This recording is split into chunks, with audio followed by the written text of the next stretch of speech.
When Jake handed me the check and walked out without a word, I felt something inside me break a silent fracture I never saw coming. That night, in that cold, fluorescent-lit restaurant, the bill was more than just numbers on paper. It was the cost of everything I thought I knew. I sat there alone, the clatter of silverware and murmur of other diners blurring into a dull ache inside my chest. The smell of overcooked chicken and stale wine hung heavy in the air, but I barely noticed. My hands trembled as I unfolded the receipt.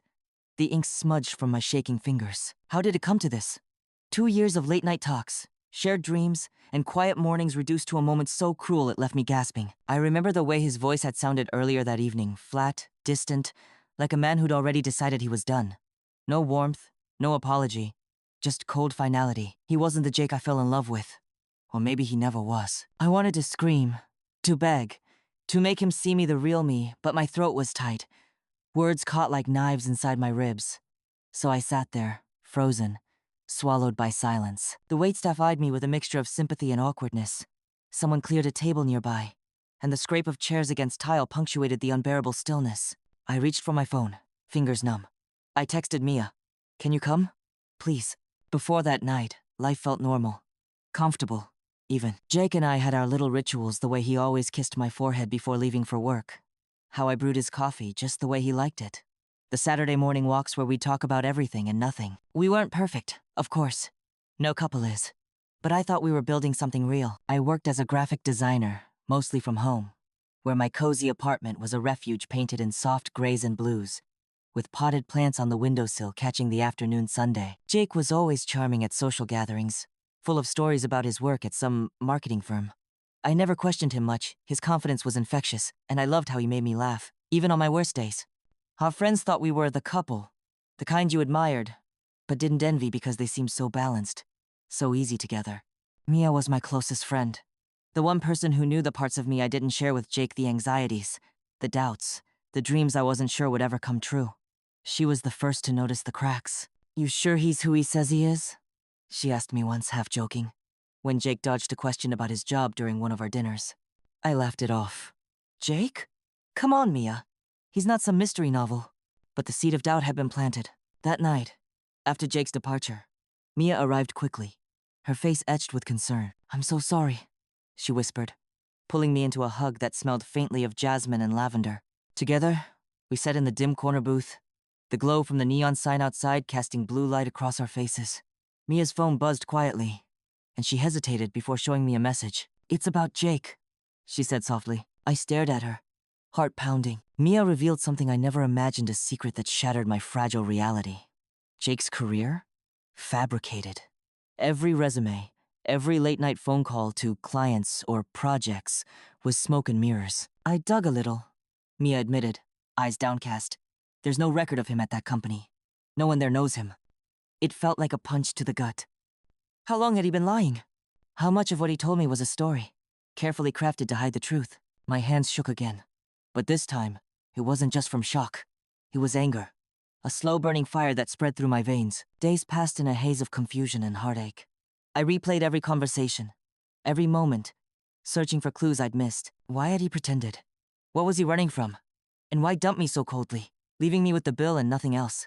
The questions churned inside me, restless and painful. Then came a call from an unexpected source, Mark. He was one of Jake's supposed co-workers. Or so I thought. Mark reached out quietly, cautious but kind.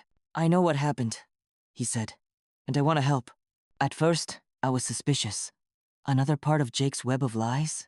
But Mark's voice was steady, sincere. He told me the truth Jake desperately tried to hide. Jake had no job at that company.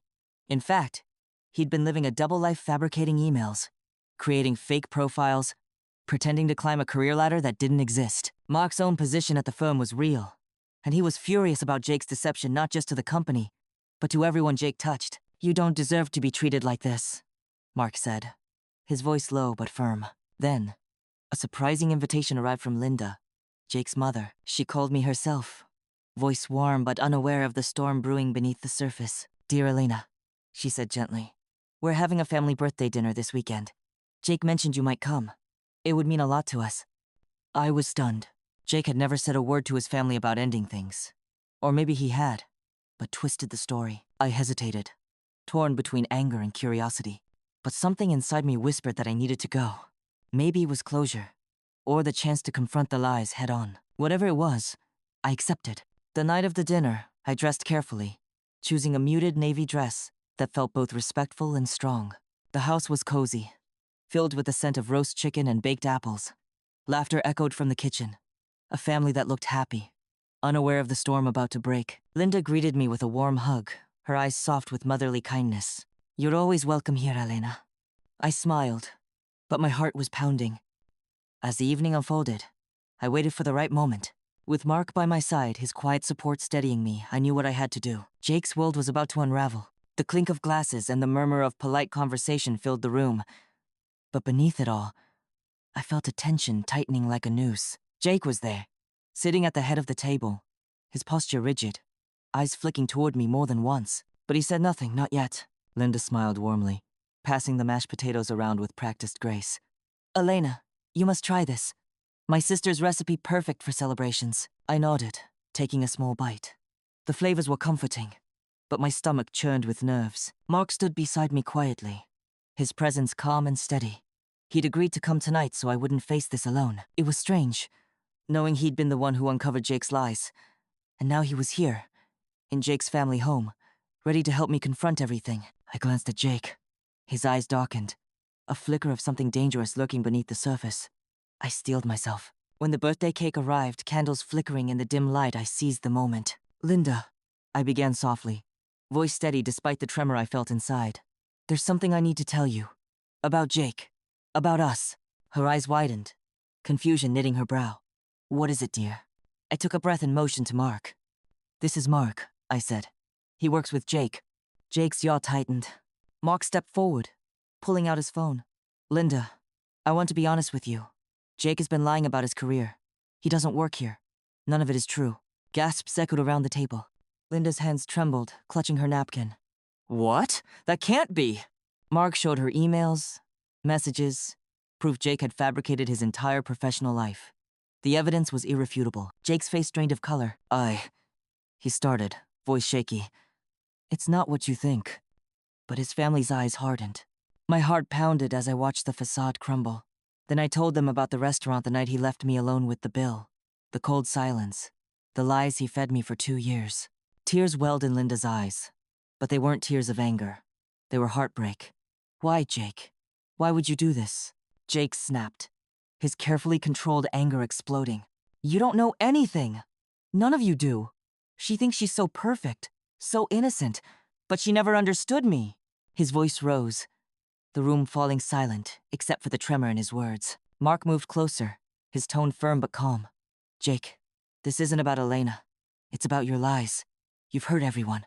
The tension was electric, a fragile moment poised on the edge of disaster. Jake's face twisted with rage. "If you think this changes anything, you're wrong.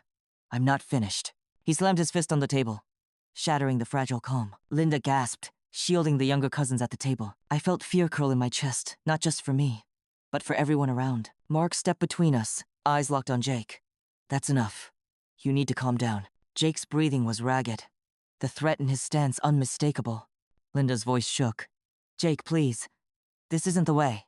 Slowly, Jake's fury ebbed, replaced by a hollow emptiness. In the days that followed, the fallout was swift. Jake was suspended from his job not just for the lies, but for his outburst and threatening behavior. Rumors spread quickly in the small professional circle he'd tried to fool, and his reputation crumbled. Linda reached out to me one last time, a quiet message of apology and sorrow. I didn't respond.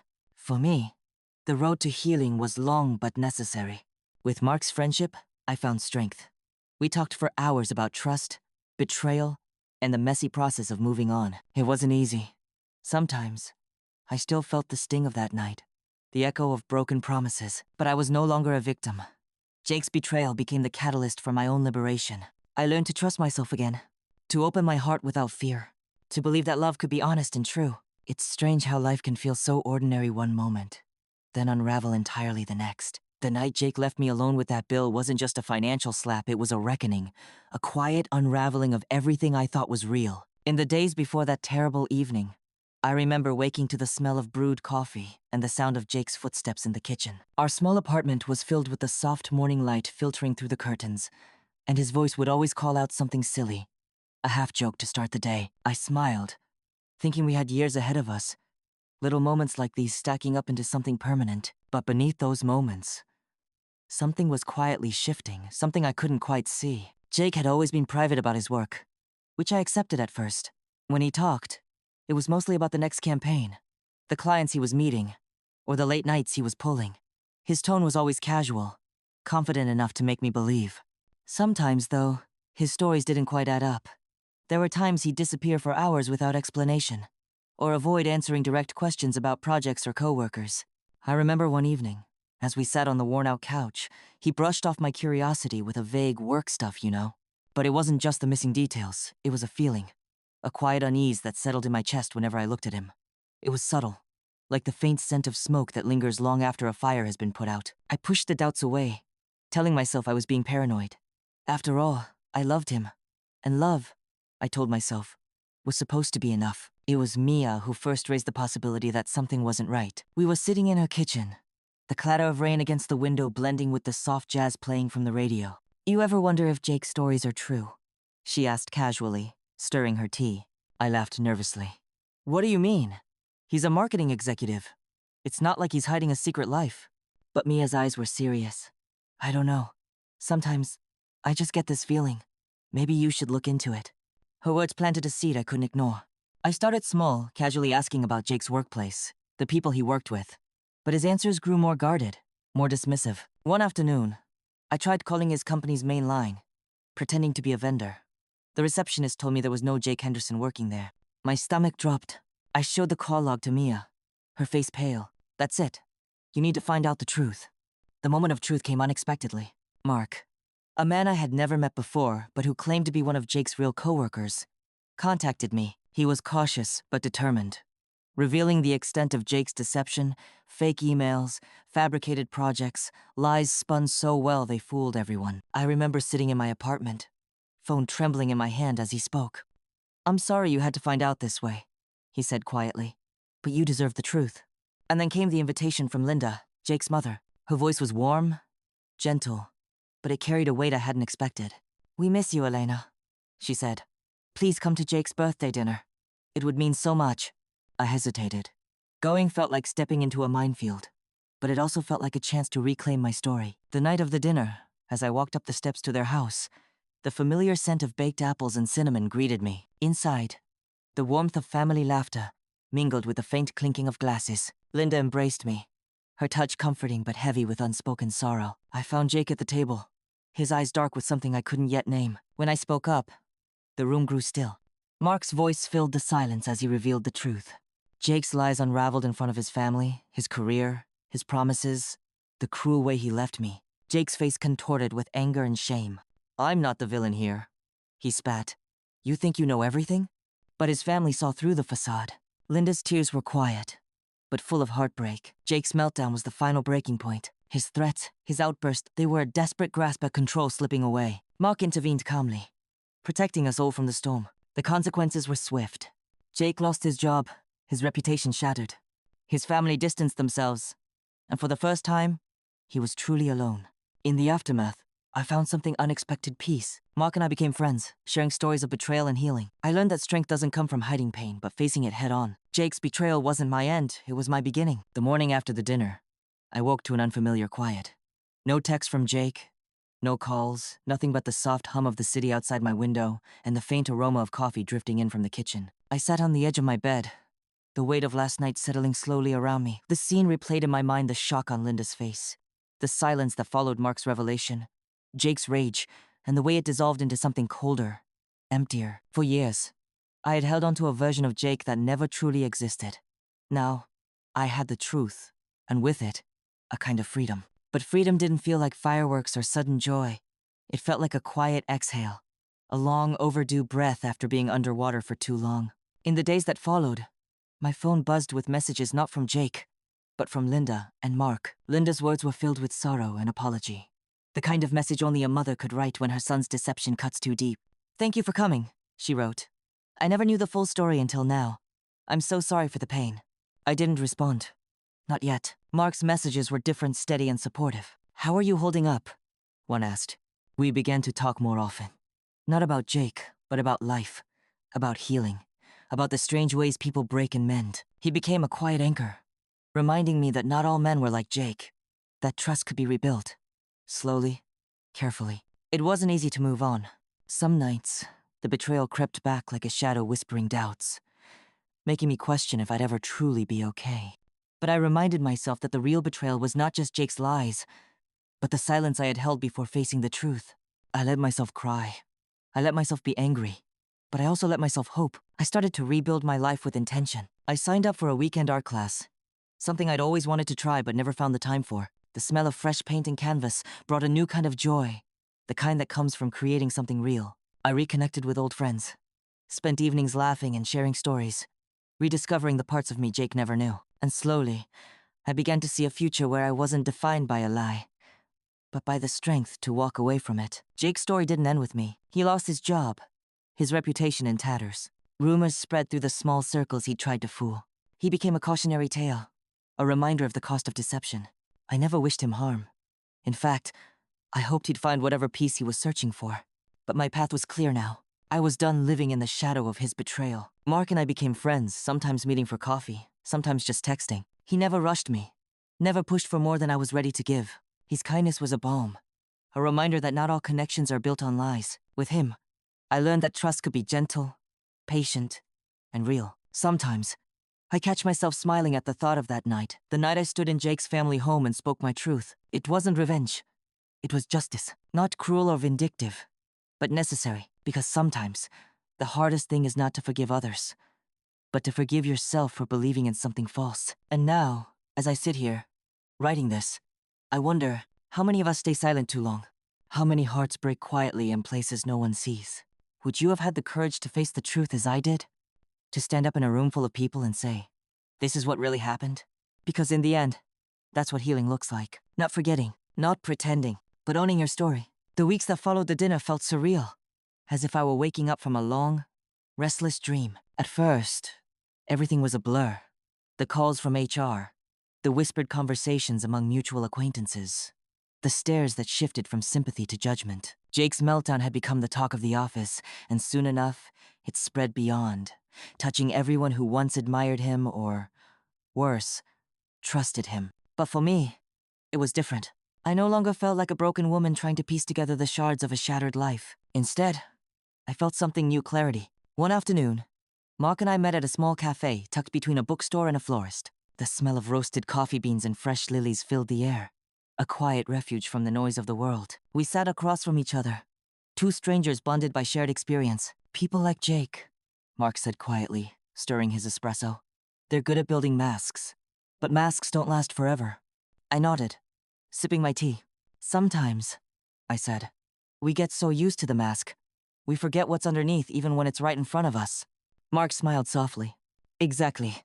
And sometimes, the hardest part is finding the courage to take off the mask yourself. That conversation stayed with me. I realized that Jake's lies weren't just about him. They had forced me to look inward, to confront my own fears and weaknesses. Why had I ignored the signs? Why had I let love blind me to the truth? These questions haunted me, but they also sparked growth. Slowly, I rebuilt my sense of self. I took long walks through the city's winding streets, letting the crisp air fill my lungs. I journaled late into the night, pouring my thoughts onto paper, raw, unfiltered, honest. And I learned to embrace solitude without fear. One morning, I found myself standing in front of a gallery window, admiring a painting bursting with color. The artist's brushstrokes were bold, unapologetic, a mirror of the journey I was on.